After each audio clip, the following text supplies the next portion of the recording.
পরবর্তী সংবাদের দিকে আমরা নজর রাখবো শিক্ষা দপ্তরের দিকে। যেন শিক্ষা দপ্তরের ভৌতিক কাণ্ড, অবসরপ্রাপ্ত শিক্ষকের কাছে গিয়ে পৌঁছালো বদলির লেটার। কিভাবে সম্ভব, এই নিয়ে কথা বলবো শিক্ষকের সাথে। তবে এই মুহূর্তের যে খবর, মহারানীপুর দ্বাদশ শ্রেণী বিদ্যালয়ের বিজ্ঞান শিক্ষক পরিমল পাল তিনি অবসরে গেছেন, কিন্তু তারপরও তার কাছে গিয়ে পৌঁছালো বদলির একটি লেটার। কিভাবে সম্ভব হলো, এই নিয়ে উঠে আসছে প্রশ্ন। টেলিফোন লাইনে রয়েছেন অবসরপ্রাপ্ত শিক্ষক পরিমল পাল। পরিমল বাবু, নিউজ ভ্যানগার্ডের পর্দায় আপনাকে স্বাগত। পরিমল বাবু, এই যে ঘটনা, আপনি অবসরে গেছেন, প্রথমত জানতে চাইবো কবে এবং তারপরে আপনার সাথে কি ঘটলো। হ্যাঁ ম্যাডাম, হ্যাঁ, আমি 2023-এর জানুয়ারিতে পেনশনে গিয়েছি মহারানীপুর দ্বাদশ শ্রেণী বিদ্যালয় থেকে। তো ওই ট্রান্সফারের যে অর্ডারটা, ওটা আমার কাছে আসেনি। অর্ডারটা আমার কাছে আসেনি। আমি পত্রিকার খবর আমি শুনেছি আর কি। আমার কাছে বলল যে তোমার নাকি ট্রান্সফার হয়েছে কৃষ্ণপুর হাই স্কুলে, ওটাই আমি শুনেছি। তারপরে তো দেখলাম পত্রিকার মধ্যে উঠেছে আর কি। স্কুল কর্তৃপক্ষ আমাকে কিছু জানায়নি, স্কুল কর্তৃপক্ষ জানায়নি আমার কাছে কোনো লেটারও আসেনি। এবারে আপনি কি করবেন বলে ভাবছেন? এই ধরনের ঘটনায় শিক্ষা দপ্তরের সাথে কি যোগাযোগ করবেন? না, আমার তো ম্যাডাম দেখুন, স্কুল দপ্তর তো আমাকে কিছু জানায়নি। তো আমি তো আর শিক্ষা দপ্তরকে কি বলবো? আমি তো 2 বছর হয়ে গেছে পেনশন পাচ্ছি। আমার তো মানে স্কুল কর্তৃপক্ষ জানে ব্যাপারটা কি, আমি বলতে পারবো না আর কি। আমার শিক্ষা দপ্তরে জানানোর তো প্রয়োজন নাই, আমি তো পেনশনে গিয়েছি। এই যে আজকে যে ঘটনাটা হলো, আপনি যে অবসরে গেছেন, আপনি জানতে পারলেন, এর ক্ষেত্রে কি বলবেন যে কোনখানে গাফিলতিটা তাহলে রয়েছে? অনেক কোনখানে গাফিলতি রয়েছে সেটা তো স্কুল কর্তৃপক্ষ বলতে পারবে, আমি তো বলতে পারবো না। আমার কাছে তো ম্যাডাম ওই ট্রান্সফারের ওইসব লেটার কোনো আসেনি। স্কুল কর্তৃপক্ষ বলতে পারবে আর কি। আমার কাছে তো আসেনি। আমি পত্রিকা দেখে বুঝতে পেরেছি, বা পত্রিকার পরে আমার অনেক এই বন্ধুরা আমাকে বলেছে, কিরে তোর দেখি ট্রান্সফার এসেছে। আমি তো বলতে পারি না। তারপরে পত্রিকাটা দেখলাম, পত্রিকা দেখে দেখলাম পত্রিকাতে উঠলো আর কি, এটা আর কি। বিদ্যালয়ের অন্যান্য যারা রয়েছেন, সাধারণ আপনার যারা সহকর্মীরা যারা রয়েছেন, তারা কি বলছেন এই পুরো বিষয়টিকে ঘিরে? এটা তো রীতিমতো ভুতুড়ে কাণ্ড। আপনি 2023 সালে বলছেন রিটায়ার্ডে গেছেন এবং আজকে 2024 সালের শেষ মাসে আমরা দাঁড়িয়ে রয়েছি। এখন আপনার এই যে বদলির কথা আপনি জানতে পারছেন, তাতে করে বিদ্যালয়ের যে শিক্ষা দপ্তর, তাদের ভূমিকা তাহলে কোথায়? কেন হলো এই এত বড় একটা ভুল? এটা তো ঠিক আছে, কিন্তু কিভাবে হলো এটা তো আমি ম্যাডাম কিভাবে বলবো, কোন জায়গাতে কি হলো এটা তো আমি স্কুল কর্তৃপক্ষ আর শিক্ষা দপ্তর বলতে পারবে আর কি। আমি তো কি বলবো আর। বেশ, পরিমল বাবু, ধন্যবাদ আপনাকে। হ্যাঁ ঠিক আছে ম্যাডাম, ওকে। আমরা কথা বলছিলাম, অবসরপ্রাপ্ত শিক্ষক পরিমল পাল ছিলেন আমাদের সাথে। এই বিষয়টি সত্যি হাস্যকর একদিকে এবং অন্যদিকে রীতিমতো বিস্ময়কর, যেখানে বিদ্যালয় শিক্ষা দপ্তরের এহেন কাণ্ডজ্ঞানহীনতা, তাকে কেন্দ্র করে উঠে আসছে একাধিক প্রশ্ন। এই যদি হয় বিদ্যালয় শিক্ষা দপ্তরের অবস্থা, তাহলে পড়াশোনার মান সেখানে কেমন রয়েছে? বেশ কিছু প্রশ্ন এই মুহূর্তে উঠতে শুরু করেছে। তবে সেই জায়গাতে দাঁড়িয়ে 2023 সালে রিটায়ার্ডে যাওয়া ব্যক্তির কিভাবে হতে পারে বদলি, তাও আবার একটা বছর পর? এই নিয়ে প্রশ্ন। তবে সেক্ষেত্রে শিক্ষা দপ্তর কি তাহলে জেগে ঘুমাচ্ছে? এই প্রশ্ন এবার উঠতে শুরু করে দিয়েছে। টেলিফোন লাইনে রয়েছেন প্রতিনিধি শতাব্দী দেবনাথ। শতাব্দী, শিক্ষা দপ্তর কি জেগে ঘুমাচ্ছে? এই ধরনের ঘটনা কিভাবে সম্ভব? দেখো, আমরা কিন্তু অফিসিয়ালি বিজ্ঞপ্তি আমরা পেয়েছি যে এই পরিমল বাবু অবসরপ্রাপ্ত বিজ্ঞান শিক্ষক, ওনাকে ট্রান্সফার করা হয়েছে।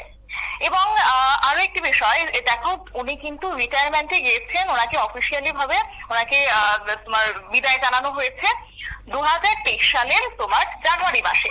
এবং তারপর হঠাৎ করেই দেখা গেছে যে তার ট্রান্সফার লেটার কিভাবে আসে, যেটা আমরা ওনার কাছে জানতে পারলাম যে উনি নিজেই অবগত নন যে ওনাকে ট্রান্সফার করা হয়েছে। তাহলে এই যে অফিসিয়ালি বিজ্ঞপ্তিটা জারি করেছে, তাহলে কারা করেছে? তাহলে নিশ্চয়ই যারা দায়িত্বপ্রাপ্ত রয়েছে বা প্রশাসনিক যারা শিক্ষা দপ্তরের যারা আধিকারিকরা রয়েছেন, তাদের গাফিলতি রয়েছে। এবং হ্যাঁ দেখো, আজকের এই ঘটনাকে ঘিরে একেবারে তাজ্জব হওয়ার মতো ঘটনা বা একেবারে অবাক হওয়ার মতো ঘটনা। এবং এই নিয়ে কিন্তু অনেকেই ইতিমধ্যে বলতে শুরু করেছেন যে যে শিক্ষা দপ্তরে এই জনাকয়েক দায়িত্বে যারা গাফিলতি রয়েছে, এই জনাকয়েক আধিকারিকের জন্য কিছুদিনের জন্য তোমার বলা হচ্ছে নরসিংহস্থিত মডার্ন সাইক্রেটিক যে হাসপাতাল রয়েছে তাদেরকে সেখানে ভর্তি করানো উচিত। কারণ দীর্ঘদিন ধরে তারা দীর্ঘদিন ধরে চাকরি করতে করতে হয়তোবা তাদের মানসিকভাবে চাপ পড়ছে, তাই হয়তোবা এই উদ্ভট কাণ্ড তারা ঘটাচ্ছেন। কখনো কখনো এই রিটায়ার প্রাপ্ত দুঃখিত অবসরপ্রাপ্ত শিক্ষককে ট্রান্সফার লেটার দেওয়া হচ্ছে। তাহলে কিভাবে দেখছে? একেবারে অবাক হওয়ার মতো ঘটনা। এবং অনেকে ইতিমধ্যে তোমার প্রশ্ন তুলতে শুরু করেছেন যে এই যদি অবস্থা হয় তাহলে কিন্তু আগামী দিনে শিক্ষা ব্যবস্থা একেবারেই তলান্নিতে যেতে শুরু করবে। এবং দেখো, এই অবস্থায় দাঁড়িয়ে এদেরকে বিশেষ করে ট্রিটমেন্ট করা উচিত বলেও কিন্তু বিশেষজ্ঞ মহল মনে করছেন। এবং পাশাপাশি বিদ্যালয় শিক্ষা দপ্তরে তথা তোমার মধ্যশিক্ষা দপ্তরে এই উদ্ভট কাণ্ড কারখানায় এখন কিন্তু রাজ্যের শিক্ষামন্ত্রী হিসেবে কিন্তু মুখ পোড়ার এবার উপক্রম হয়ে দাঁড়িয়েছে খোদ মুখ্যমন্ত্রীরই, যেখানে এইভাবে শিক্ষা ব্যবস্থা উন্নয়নের জন্য একাধিক ক্ষেত্রে তোমার আমরা দেখলাম যে বিভিন্ন ক্ষেত্রে উন্নয়নমূলক প্রকল্প নিয়ে আসছেন রাজ্য সরকারের পক্ষ থেকেও বিভিন্ন উদ্যোগ গ্রহণ করা হচ্ছে। সেই জায়গায় দাঁড়িয়ে এই যদি পরিস্থিতি হয় তাহলে তো আর বলার অপেক্ষা রাখে না যে শিক্ষক কিনা তোমার অবসরে গিয়েছেন 2023 সালের 31 জানুয়ারি, তাকে গত 19 নভেম্বর বদলির আদেশ দিয়ে ধরিয়ে দিয়েছেন মধ্যশিক্ষা দপ্তরের অধিকর্তা। 2023 এই যে ঘটনাটা ঘটলো, তাহলে রাজ্য সরকারের কাছে বিশেষ করে শিক্ষা দপ্তরের কাছে কি মানে নথি নেই যে কোন কোন শিক্ষক রয়েছেন, চাকরি করছেন, আর কারা কারা অবসরে যাচ্ছেন? তারা কি ডে টু ডে তা নিয়ে আপডেট হচ্ছেন না? না হলে এত বড় ভুল কিভাবে সম্ভব? এক্ষেত্রে কি শিক্ষা দপ্তরের ভুল? একেবারে তাই। একেবারে এই যে ঘটনা এক প্রকার হাসির উপক্রম হয়ে দাঁড়িয়েছে এই মুহূর্তে শিক্ষা মহল বা শিক্ষা দপ্তর। কেননা যেই জায়গায় তোমার এইরকম ঘটনা ঘটছে তাহলে নিশ্চয়ই বলার অপেক্ষা রাখে না যেখানে এই কতজন শিক্ষক কাজ করছেন বা কোন স্কুলে কতজন শিক্ষক রয়েছেন, কোথায় শিক্ষকের অভাব রয়েছে বা কারা ট্রান্সফারে যাচ্ছেন, তাদের সেই ডেটাগুলি হয়তো বা শিক্ষা দপ্তরের ঊর্ধ্বতন কর্তৃপক্ষ বা ঊর্ধ্বতন কর্তৃপক্ষের কাছে নেই। আর তার জন্যই এই ট্রান্সফার লেটার আজ পাঠানো হয়েছে বা ট্রান্সফার লেটার ধরিয়ে দেওয়া হয়েছে মধ্যশিক্ষা দপ্তরের পক্ষ থেকে, যেখানে আমি আগেই বললাম 2023 সালে তিনি রিটায়ারমেন্টে গিয়েছেন। এবার 1 বছর গড়াতে চললো, যেখানে গত 19 নভেম্বর তাকে বদলির আদেশ ধরিয়ে দিয়েছেন মধ্যশিক্ষা দপ্তরের পক্ষ থেকে। এবং যেখানে তোমার আমরা জানি যে মহারানীপুর দ্বাদশ শ্রেণী বিদ্যালয়ে তিনি দীর্ঘদিন ধরে শিক্ষক হিসেবে তিনি নিযুক্ত ছিলেন। সেই জায়গায় তাকে বদলি করা হয়েছে কৃষ্ণপুর হাই স্কুলে।